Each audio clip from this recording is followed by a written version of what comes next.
Imana yagushyize mu isi kugira ngo ube uri umuntu w'agaciro ugaragarira mu bandi bantu ko uri umuntu utandukanye n'abandi. Iyo mirimo yawe myiza ikwiriye kuba ari umusemburo uryohera abandi bigahinduka nk'umunyu. Dutuye mu isi irimo ubusharirirwe bwinshi, agahinda, intimba, imibabaro, ariko Imana irashaka kugira ngo uburyohe yashyize muri wowe, icyanga cy'ubuzima yashyize muri wowe, gukiranuka yashyize muri wowe, kugaragarire abandi bantu. Nyina wa Mose ngo afata Mose nk'uko Bibiri bivuga, aramujyana ajya kumushyira mu gaseke, amushyira mu gakangara, amushyira ku mazi ahantu mu rukangaga, ashyiraho mushiki we kugira ngo amurinde. Byagaragaraga nk'ibintu bidafite inzira, ariko Imana yari ifite umugambi mugari. Nuko ngo mushiki we aramurindamo uwo bita Miriyamu. Amaso yawe aba amaso y'Imana mu isi, amaguru yawe aba amaguru y'Imana mu isi, kuko Imana idusaba kugira ngo iture mu mitima yacu. Nongeye kubasuhuza abakundwa bene data. Nanone uyu munsi nishimiye kugira ngo tuganire. Turacyari kuri wa muyoboro wa Gospel Harvest Network. Muri kumwe na Rambati. Munyemerere rero kugira ngo dusenge tuze gutangira tuganira ijambo ry'Imana Imana yashyize ku mutima wanjye uyu munsi. Reka dusenge kugira ngo tubashe kuganira tuyobowe n'imbaraga za Mwuka Wera. Uwiteka Mana yanjye, Uwiteka mucunguzi w'ubugingo bwanjye, uyu mwanya ndagushimiye kubw'uyu mwanya mwiza umpaye wo kuba imbere yawe ndetse n'imbere y'ubwoko bwawe. Unyemerere ijambo ngiye kuvuga, Mwami, uba ari wowe uriyoboza imbaraga za Mwuka Wera, rikize benshi, rifashe benshi kandi rihindura ubuzima bwa benshi. Kubw'izina ryawe ryera niho mbisabye nizeye, amen. Imana ihabwe icyubahiro.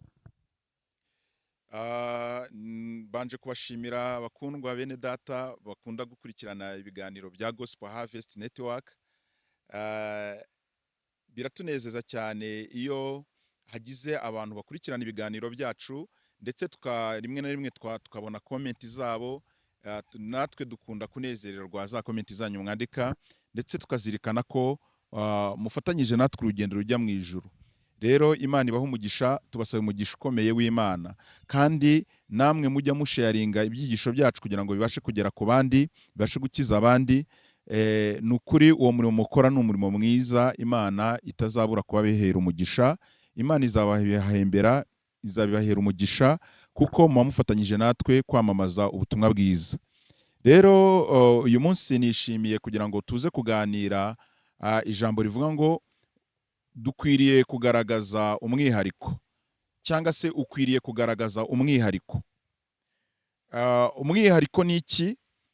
Umwihariko nyine nk'uko bivuze mu Kinyarwanda ni ikintu cy'ubudasa. Wowe ubwawe Imana yaguhaye amahirwe n'umugisha wo kuba uriho. Ntabwo Imana yakuretse kugira ngo ubeho cyangwa se ikureme kuko itari yabanje kubitekerezaho, ahubwo Imana yakugiriye icyizere. Imana yakugiriye icyizere, irangije yemera neza yuko ubaho muri iyi si kugira ngo ube uri umuntu w'umumaro, uri umuntu udasanzwe. Niyo mpamvu rero ukwiriye kugaragaza ubudasa. Njya mvuga ngo iyo Imana iza kubona ko udakwiriye kubaho, ntabwo yari kukurema. Yakuremye kuko yabonye ko ukwiriye kubaho, kandi yabonye ko ukwiriye kubaho kuko uri umuntu w'umumaro. Rero kuba uriho, kubaho kwawe ni umugambi mugari w'Uwiteka. Rero ndagira ngo tuganire ijambo rivuga ngo garagaza ubudasa. Imana ishimwe cyane. Haleluya. Mu isi harimo abantu benshi batandukanye, ariko ubwo barimo benshi batandukanye, niko n'imico yabo igiye itandukanye, ariko hari umwihariko uhari Imana yashyizeho utandukanya abandi bantu bo mu isi n'abana bayo. Rero kugira ngo ube uri umwana w'Imana, nuko ugaragaza itandukanyiro mu isi koko kuri umwana w'Imana. Unyemerere tuze gusoma icyanditswe kugira ngo tubashe kuza gukomeza tugenda tuganira iri jambo ry'Imana rivuga ngo garagaza ubudasa. Reka turebere hamwe ijambo ry'Imana riboneka muri Matayo ibice 5. Matayo ibice 5 turahera ku murongo wa 16. Haravuga ngo abe ariko umucyo wanyu ubonekera imbere y'abantu, kugira ngo mubone imirimo kugira ngo babone imirimo yanyu myiza bahereko bahimbaze so mu ijuru. Imana ishimwe. Iri ni ijambo ryiza, ni ijambo ry'ipfundo ry'ubuzima bw'abana b'Imana. Haravuze ngo, ndahasubiramo, ngo abe ariko umucyo wanyu ubonekera imbere y'abantu kugira ngo babone imirimo yanyu myiza bahereko bahimbaze so mu ijuru. Kugaragaza ubudasa bigaragarira mu mirimo yacu. Ntabwo ari ukwisiga amavuta runaka, ntabwo ari ukwambara imyambaro runaka, cyangwa se kuba ufite isura runaka. Ahubwo kugaragaza ubudasa biterwa n'imirimo yawe ukora. Imana ishimwe cyane. Bibiliya yavuze ngo kugira ngo umucyo wanyu ugaragarire abantu bose kugira ngo bahereko bahimbaze so mu ijuru. Nkunda kuvuga ijambo riri muri Matayo n'ubundi bice 5 uhereye ku murongo ngira ngo wa 13 havuga ngo muri umunyu w'isi. Hakongera iyo umanutse hasi kavuga ko turi n'umucyo w'isi. Turi inyubako yubatswe ku mpinga y'umusozi itabasha kwihisha. Rero ikintu cyose cy'agaciro kidasanzwe gikunda kuba ari ikintu n'ubundi abantu nabo bashaka, banyoterwa, bifuza. Imana ishimwe cyane. Iyi nyubako yubatswe ku mpinga y'umusozi, Bibiliya nk'uko ivuga ngo ntibasha kwihisha, uturutse ahantu ari hose barimo kuyireba kuko iba iri ku mpinga y'umusozi. Imana yagushyize mu isi kugira ngo ube uri umuntu w'agaciro ugaragarira mu bandi bantu kuri umuntu utandukanye n'abandi. Iyo nyubako yubakwa ku mpinga y'umusozi ni inyubako umuntu wese ahita yitegereza akareba, akavuga ati iriya nzu ndimo kayireba ni umweru, nubwo waba uri mu birometero byinshi cyane, iyo nzu ntibasha kwihisha kuko iba irimo kugaragara.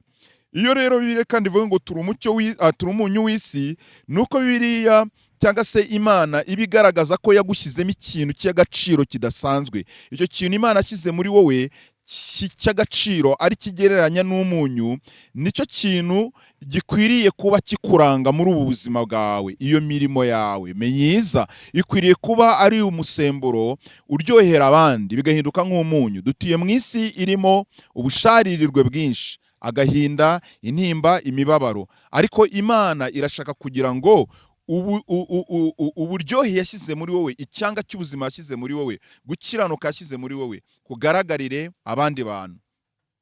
Reka tuganire, wenda ngire agatekerezo hano mvuga kagendanye n'inyigisho yacu, kugira ngo wenda ahari karashobora kuba kagufasha ukumva hari icyo Imana ivugana n'umutima wawe. Ahantu hamwe mu gihugu kimwe hari umusaza wari utuye ahantu mu cyaro. Uwo musaza yabaga wenyine, yari atuye ahantu mu cyaro, ariko uwo musaza yakundaga Imana. Uwo musaza ubwo yajyaga afata urugendo rurerure cyane akajya gusenga ku cyumweru, akagenda urugendo rurerure cyane ku buryo kenshi na kenshi yageraga no ku rusengero ananiwe, byamutwaraga umwanya munini cyane kugira ngo agende azagere ku rusengero. Nuko uko icyumweru cyatahaga yaragendaga akajya ku rusengero. Nuko umunsi umwe rero mu cyumweru kimwe ahaguruka agiye ku rusengero nk'uko yari asanzwe ajyayo, ariko agera ku rusengero yatinze, yakererewe kubera ko urugendo rwamubanye rurerure cyane. Yagendaga agiye ku rusengero.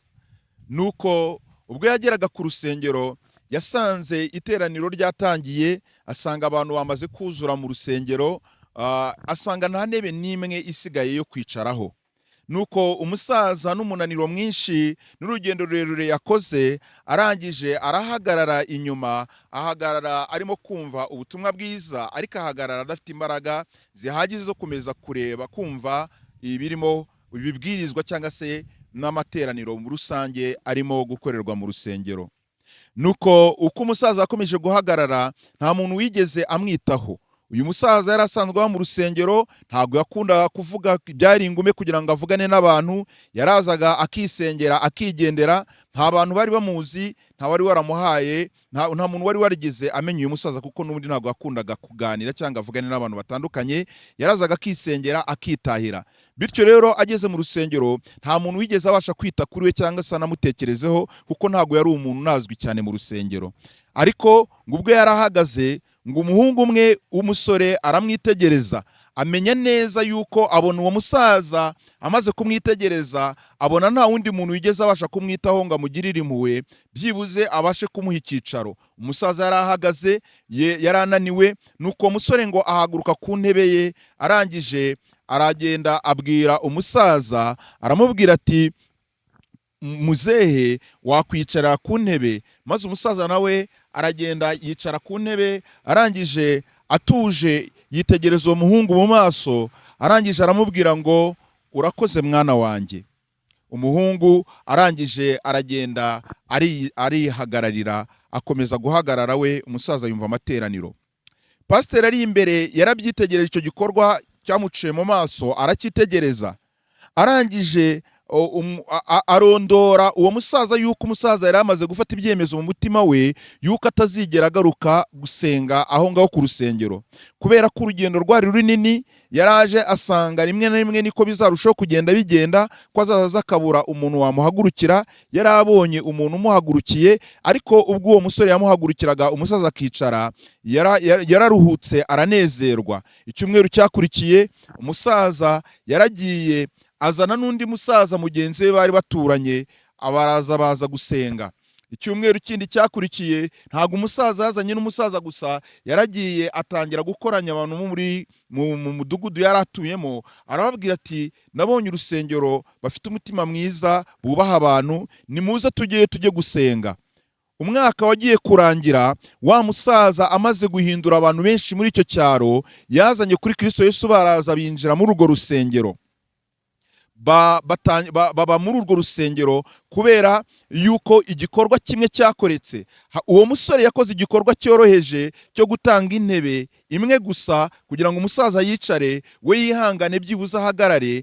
Ariko icyo gikorwa cyasaga nko gutanga intebe kugira ngo umusaza yicare, kivuye mu rukundo, kivuye mu kuzirikana, kivuye mu kumenya neza yuko abereyeho kugira ngo abere abandi umugisha, cyatumye gikurura ubugingo bwinshi bw'abantu. Imana yagikoreyeho icyo gikorwa cyo guha umusaza intebe. Imana igikoreraho umurimo ukomeye ko guhindura abantu cyane benshi bo muri uwo mudugudu batari bakijijwe, batari bazi Imana, bisengeraga ibigirwamana byabo, biterekeraga bakaraguza bakaba mu buzima bwabo bwa buri munsi. Bumvaga ko batazajya ku rusengero kuko ku rusengero hari kure, ariko umusaza umwe wahawe intebe, wari warateye intambwe akagera mu rusengero, warendaga gucika intege utazagaruka mu rusengero, ubuzima bw'abo bantu ntibizigere bubasha gukizwa ngo bazabone ubugingo bw'iteka ryose, cyangwa bazabone ubwiza bw'Imana. Ubuzima bw'aba bantu bwacunguwe n'umusore umwe watanze intebe imwe, umusaza akicaraho. Ndagira ngo ubwire ngo igikorwa gito cyane Imana yifuza kugira ngo igukoreshe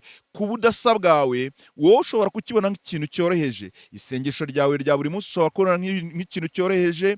Ushobora kubona hari gutanga intebe imwe kugira ngo umuntu umuhagurukire yicare ari igikorwa cyoroheje, ariko Imana yo igiye kugikoraho umugambi mugari cyane. Mwene data, turimo turiga ijambo rivuga ngo ukwiriye kugaragaza ubudasa. Rimwe na rimwe hari ibintu ujya ukora ukabona ni ibintu byoroheje, ariko Imana ishaka kubikoreraho ibintu birenze kandi bihambaye.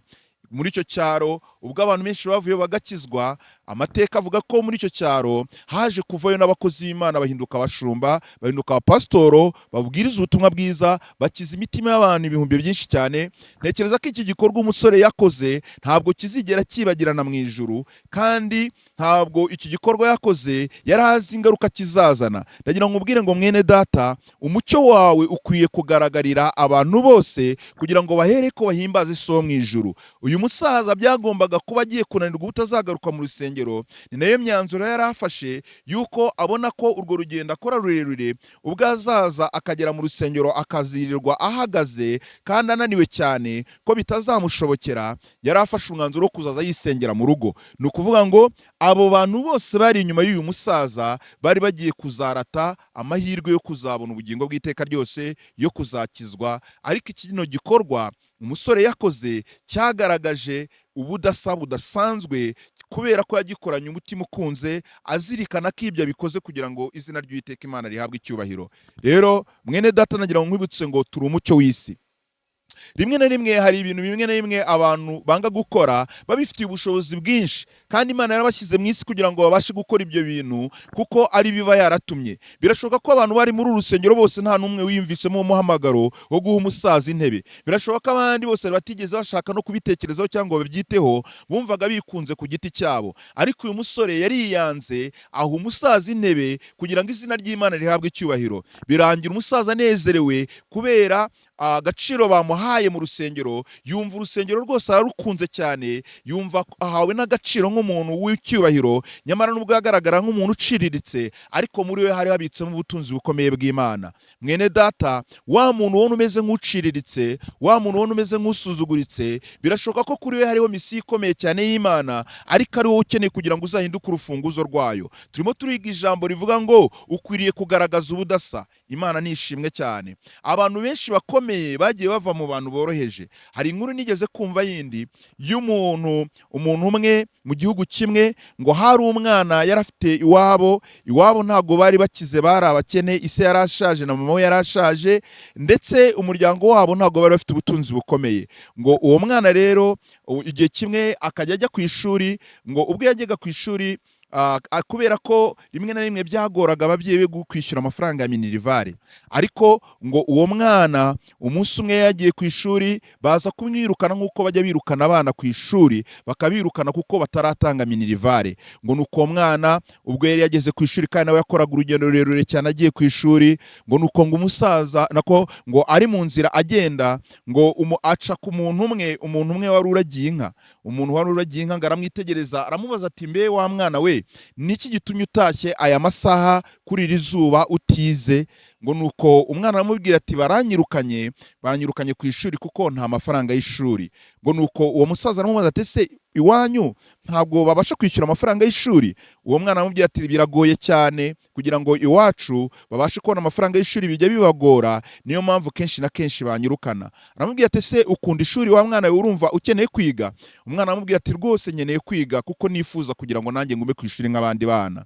Nuko uwo muntu wari uragiye inka, uwo musaza wari uragiye inka, aramubwira ati kugeza uyu mwanya none aha ngaha genda usubire mu rugo uruhuke, ejo uzaze tuzajyane ku ishuri kugira ngo njye kukwishyura amafaranga y'ishuri, ndetse sinkwishyura amafaranga y'ishuri gusa, ahubwo nzakwishyura kugeza igihe urangije. Imana ishimwe cyane.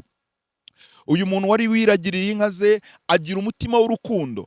Ntabwo uyu mwana yaraciye ku bantu bakeya, ahubwo yaraciye ku bantu benshi cyane batigeze batekereza ko uyu mwana akeneye kuba yakwiga ishuri, ariko aca kuri uyu muntu wazirikanye neza ko uyu mwana akwiye kuba yakwiga.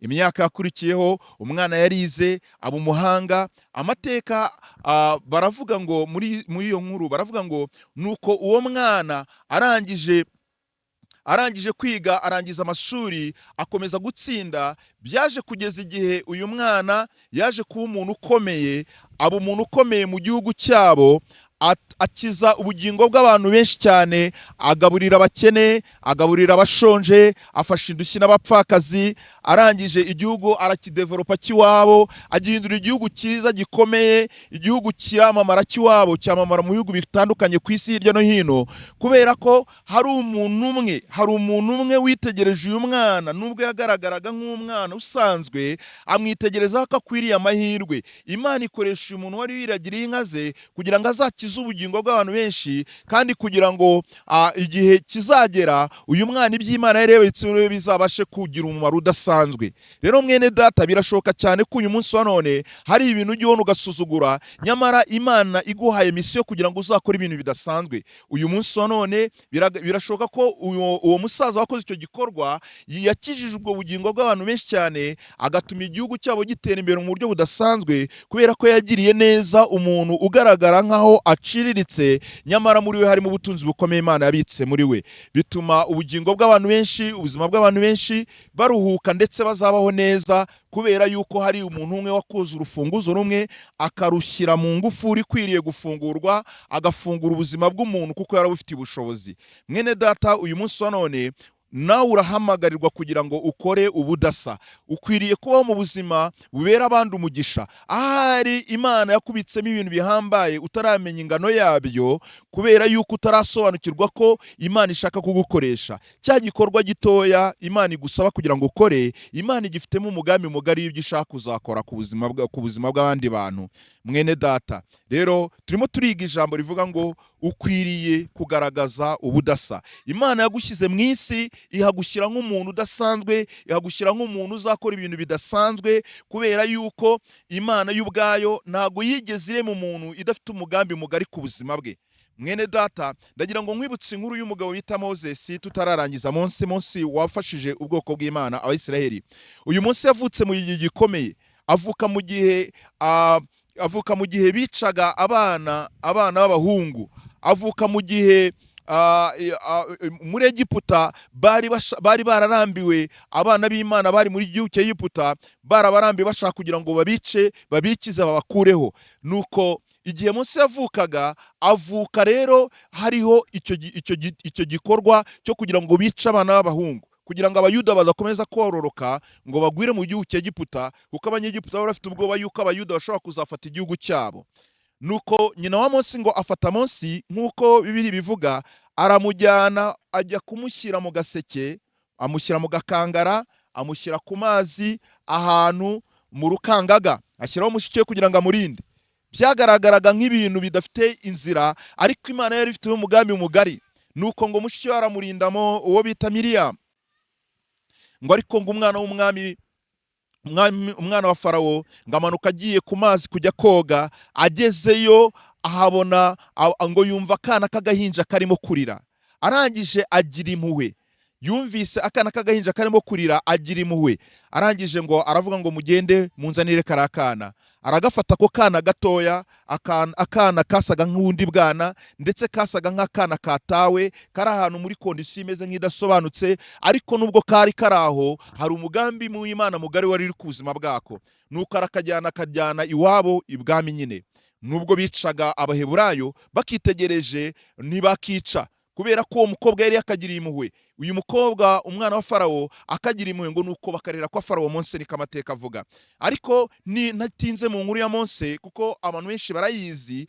Igihe cyarageze, igihe kiragera, Mose akurira ku birenge bya nyina amwigisha umuco w'Abaheburayo, amwigisha misiyo y'Abaheburayo bafite mu isi, yuko ari ubwoko bwatoranyijwe, yuko ari abantu bagomba kuba bubaha Imana. Abona bene wabo uburyo bari mu bucakara. Igihe cyarageze, Imana ikoresha Mose kuko yari bifite umugambi. Niwe wakuye ubwoko bw'Imana bwari mu gihugu cya Egiputa, abujyana mu gihugu cy'amasezerano i Kanani.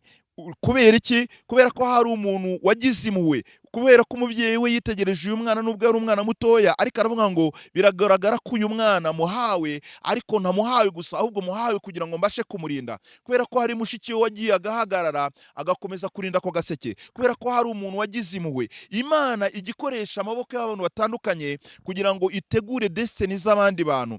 Mose yari umwana mutoya w'agahinja kari aho ngaho, ariko mu maso y'Uwiteka yagaragara nk'umuntu uzacungura amamiliyoni y'abantu. Mwene data, uyu munsi akaba ari umuntu w'amateka tukibuka, ariko hari urufunguzo rwafunguye kugira ngo ubuzima bw'aba munsi bukomeze kubaho. Umukobwa wa Farawo yahindutse urufunguzo, mama wa Mose yahindutse urufunguzo, mushiki wa Mose yahindutse urufunguzo, kugira ngo umugambi w'Imana ubashe gusohora. Uri hano mu isi kugira ngo ubashe kuba uri umuntu ufungura, ubera abandi bantu urufunguzo rwo kubageza ku ntsinzi zabo, rwo kubahesha amahoro, rwo kugira ngo abandi bantu babashe kuba banezerwa. Rero uri umucyo w'isi. Ntabwo Imana iduhamagarira kugira ngo duhindura amahanga yose. Imana iragusaba byibuze, ushobora kuba utabasha guhindura amahanga yose, ariko ubasha guhindura umuntu umwe. Burya iyo uhinduye umuntu umwe, uba uhinduye amahanga yose. Ushobora kuba utabasha kugaburira abantu 1000, ariko ubasha kugaburira umuntu umwe. Ushobora kuba utabasha kwambika abantu 1000, ariko ubasha kwambika umuntu umwe. Birashoboka ko uwo muntu wakwambika we yahinduka urufunguzo ruzambika abandi bantu 1000 byinshi. Ushobora kuba utabasha gusengera abantu benshi, ariko ugasengera umuntu umwe. Ushobora kuba kuba utabasha guhumuriza abantu benshi ariko ugahumuriza umuntu umwe. Imana ni ishimwe cyane. Waremewe kuba umucyo w'isi, waremewe guhindura kuba umunyu w'isi. Imana irashaka kugira ngo ikubonemo umumaro, kugira ngo abantu bahere ko bahimbaze so yo mu ijuru. Ibyo ukora byose udategereje inyungu zizaza. Reka dusubire ku nkuru ya wa musore wahaye umusaza intebe. Ntabwo yari ategereje inyungu z'ibizaza, ntabwo yari azi ibizakurikira, ariko Imana yari izi neza ko hazakurikiraho kuba uru rusengero ruzabona abantu benshi bakizwa bakahagararamo bagahinduka abakozi b'Imana biciye kuri uyu musaza. Dusubire ku nkuru y'uriya muntu nawe wishyuriye umwana bari birukanye ku ishuri. Ntabwo yari azi ibibitse muri uyu mwana, ntabwo yari azi ingaruka zizaza nziza ku bantu benshi cyane. Birashoboka ko yanigomwe wenda akagurisha amatungo, urumva ko yari aragiye inka.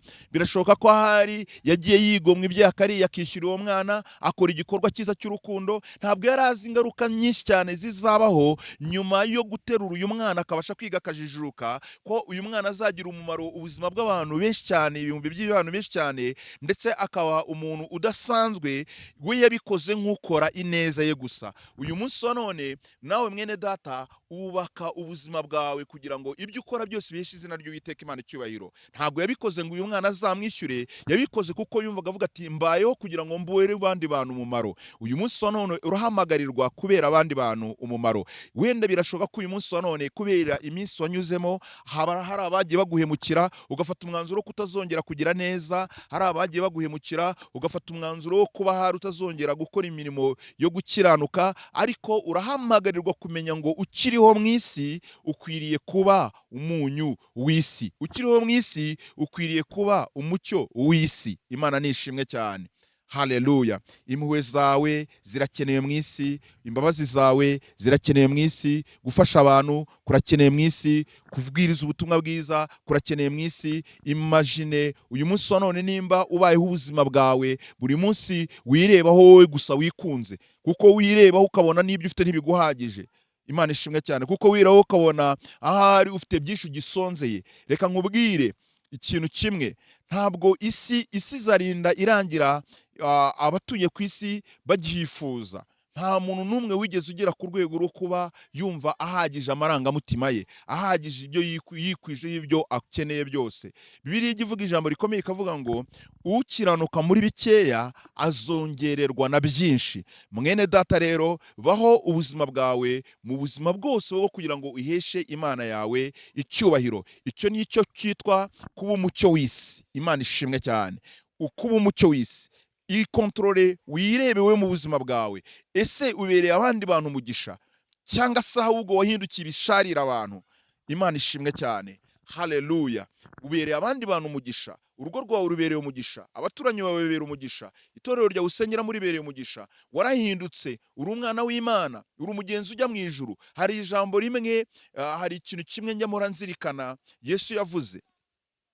Yesu yaravuze ngo ubwo umwana w'umuntu azaba agarutse yicaye umwana w'umuntu agarutse, ngo azateranyiriza hamwe ngo intama, ateranyiriza hamwe n'ihene, ngo nuko intama zizajya iburyo ze, ngo ihene zizajya ibumoso bwe, ngo azitegereza abantu ababwire ngo abakoze neza, ababwire ngo nari nshonje murangaburira, nari nambaye ubusa muranyambika, nari ndwaye muransura, nari mu nzu y'imbohe murangenderera. Arangije ababwire ngo nimugende mujye mu bwami bwabateguriye uhereye ku kuremwa kw'isi. Bazamubaza ngo abakiranutsi bazamubaza ngo mwami, ni ryari twakubonye ushonje turakugaburira? Ni ryari twakubonye wambaye ubusa turakwambika? Ni ryari twakubonye udafite icumbi turagucumbikira? Azavuga ngo ubwo mwabikoreraga umwe muri babandi boroheje, ni njye mwarimo mu kubikorera. Reka nkubwire, imirimo ukora nizaguhesha ubugingo bw'iteka ryose, imirimo ukora nizaguhesha ingororano. Imana nishimwe cyane. Ngo ariko azahindukirira ab'ibumoso bwe, ngo ababwire ngo nari nshonje ntimwangaburira, nari nambaye ubusa ntimwanyambika, nari mbuze aho kurara ntimwancumbikira. Bamubwire ngo twakubonye ryari mwami? Narangiza ababwire ngo igihe mutabikoreraga umwe muri babandi mwabonaga, ni njye mutabikoreraga. Arangiza ababwire ngo nimumve imbere mwabivume mwe, sinigeze no kubamenya. Mwene data, ongera wubake imbaraga zo kuba umuntu ukora ibintu bikwiriye bizima. buzima nibwo budasabwe mu isi. Yesu baramubajije, abafarisayo baramubajije, yigishije ku cyigisho kivuga ngo abahanuzi b'ibinyoma n'abigisha b'ibinyoma. Barangije baramubaza ngo mbese abigisha b'ibinyoma n'abahanuzi b'ibinyoma tuzababwirwa n'iki, tuzabamenya gute?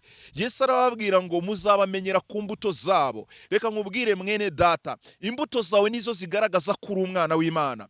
Imbuto ni imirimo rero. Mbese imirimo isohoka mu buzima bwawe irimo iraheza Imana icyubahiro? Aho ukorera mu kazi kawe, aho wirirwa buri munsi, aho ugenda, aho muganira, ushobora kutavuga amagambo ariko ugakora ibikorwa bizamura icyubahiro cy'Imana iminsi yo kubaho kwawe kose. Ndagira ngo uyu munsi wa none dukurikije iki kiganiro tuganiriye, izi nkuru twumvise, aya mateka twumvise, agira icyo ahindura mu mibereho yawe.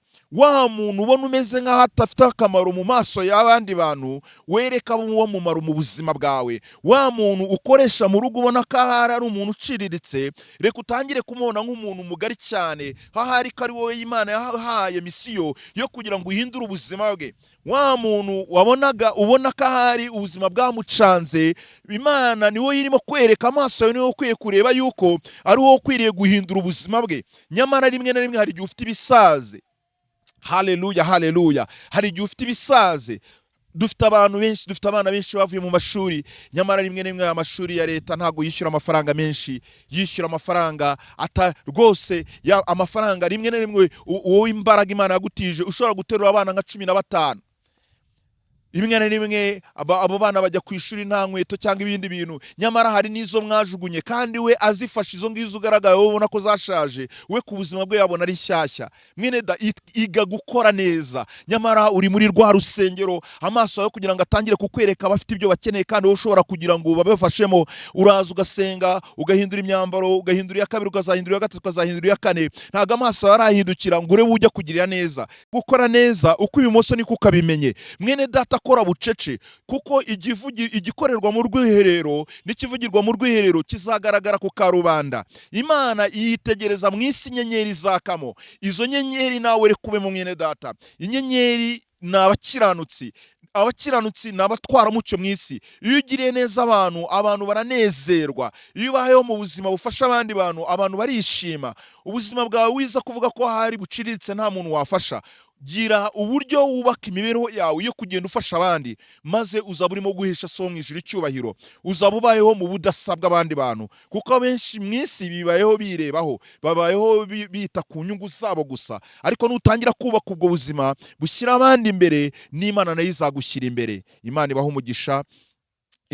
Iki ni cyo cyigisho Imana yashyize ku mutima wanjye kugira ngo tuganire, kugira ngo uyu munsi wa none ubwo ubuntu burimo kugenda bukamuka mu isi, ubwo ubugwaneza bugenda bukamuka mu isi, umenye neza ko wowe hari Imana irimo kugutuma. Umenye neza ko uriya mugenzo ijisho ryawe ryatumye ureba uwo muntu rikamubonamo icyo kibazo, ni naryo jisho rikwiriye kuhaguruka rigafata iya mbere kugira ngo ufate uwo mugisha, kuko Imana yagushyize mu isi kugira ngo ukore icyo kintu. Imana nishimwe cyane. Haleluya, haleluya. Ubutunzi bwawe Imana ibugiremo imigabane, nkunda kubivuga. Ubuzima bwawe Imana ibugiremo umugabane. Amaboko yawe aba amaboko y'Imana mu isi, amaso yawe aba amaso y'Imana mu isi, amaguru yawe aba amaguru y'Imana mu isi, kuko Imana idusaba kugira ngo iture mu mitima yacu. Imana nitura mu mutima wawe izagukoresha iby'ubutwari. Wemereye Yesu gutura mu mutima wawe, Yesu natura mu mutima wawe azakora ibyo byose ndimo kuvuga. Imana iguha umugisha. Reka iri jambo rigende urifate, uhereye umunsi none utangire kubaho nk'umuntu uhindura ubuzima bw'abandi bantu. Nutabasha guhindura benshi, uhindure bw'umwe. Utangire kujya witegereza buri munsi, byibuze ko hari ijambo wumvise abantu bakubwira ngo Imana iguha umugisha. Niba atanabikubwira, uzunyumvemo bw'ibyo byanze bikunze ko wowe umugisha wamaze kuwukorera. Kubana n'Imana si ukwirirwa kanyarira mu misozi usenga. Kubana n'Imana si ukwiriza amasengesho amagana n'amagana ngo Imana ihindure ubuzima bwawe. Imana izahindura ubuzima bwawe nawe wamaze guhindura ubw'abandi. Biravuga ngo ibyo tubiba nibyo tuzasarura. Mwene data, ibyo urimo kubiba urabona uzabisarura bikakugwa neza. Uyu munsi birashoboka ko urimo kubiba imbuto zishaririye abandi, kandi arizo mbuto wera. Izo mbuto zisharira abandi zizaguhindukira nawe zigusharirire. Uyu munsi ukwiriye kugira ngo were imbuto ziryoheye abandi bantu. Ubwo nibwo buzima bwa Gikristo, ubwo nibwo buzima Imana inezererwa. kugeza igihe nubwo waba utakiriho ibyo wakoze bizasigara byo birimo kuvuga, ibyo wakoze bizasigara hari abantu birimo kugirira neza. Imana nihabwa icyubahiro, Imana ibaha umugisha. Rero ndizera nashidikanya ko iri jambo rigiye guhindura imibereho y'ubuzima bwawe. Ntiwongera kuvuga ko ntacyo ushoboye. Nimba udashoboye guhindura umudugudu, ushoboye guhindura umuturanyi wawe. Nimba udashoboye guhindura igihugu, ushoboye guhindura umuntu umwe. Imana ishimwe cyane, kuko ntabwo Imana igusaba gukora byinshi birenze ibyo ushoboye. Yaguhaye ubushobozi, izi neza yuko ubushobozi buri muri wowe hari ibyo bwakora. Imana nihabwa icyubahiro. Rero Imana iguha umugisha. Reka dusenge. Ndizera neza ko iri jambo rikoze ku mutima wawe, ndizera ko neza izi nkuru zikoze ku mutima wawe. Reka uyu munsi ube umuntu w'umumaro cyane. Imana ihabwa icyubahiro. Kandi icya kabiri, uhora uzirikana ko ku iherezo uzicara imbere y'intebe y'imanza z'Uwiteka ugatanga raporo z'uburyo wabayeho muri iyi si. Iminsi yawe ye kugupfira ubusa, ahubwo uyikoreshe neza kugira ngo ikuzanire umugisha ukiriho, ikirenze ikindi izaguheshe n'ubugingo bw'iteka ryose. Imana ibaha umugisha. Uwiteka ndagushimiye kubwira ijambo ryawe. Reka rigende rikiza imitima ya benshi, reka rihindure imitima ya benshi, reka benshi batangire kongera kwakira izindi mbaraga nshya zo guhesha izina ryawe icyubahiro. Abari barananiwe bongere kwakira izindi mbaraga, abumvaga ntacyo bashoboye bongere kumenya ko bashoboye gukora byinshi, kuko bari kumwe nawe bashoboye gukora byinshi. Umupfakazi umwe w'i Serofati yagaburiye Eliya just agatsima kamwe yari afite, ariko ku gatsima gato cyane ndetse n'utuzi byahinduye ubuzima bw'abantu benshi, kuko Eliya yahindutse umuhanuzi ufasha abantu benshi, kuko uyu mupfakazi yamenye neza ko hari icyo afite kandi gishobora kugira icyo cyakora maze kinezeza Imana. Aba bantu nabo Mwami bumvise buno butumwa bwiza, ubu bumvaga ko hari ntacyo bafite, reka babe muri style nk'uyu mupfakazi, babe mu buzima nk'ubw'uyu mupfakazi, kugira ngo babashe gukiza ubugingo bwa benshi, kugira ngo babashe kuzuza misiyo yawe ugambire gukora muri iyi si. Ndagushimiye ko ubyumvise, ni mu izina rya Yesu mbisabye nizeye, amen. Imana ibaha umugisha abantu b'Imana. Mukomeze gukanda subscribe abatarayikanze, abatarakoze subscribe muyikore kuri iyi channel ya Gospel Harvest Network, kandi mujye musharinga ibyigisho byacu. Comment zanyu turazikeneye, iyo tuzumvise birushaho kudutera imbaraga. Imana ibaha umugisha kandi bagire neza. Ciao ciao.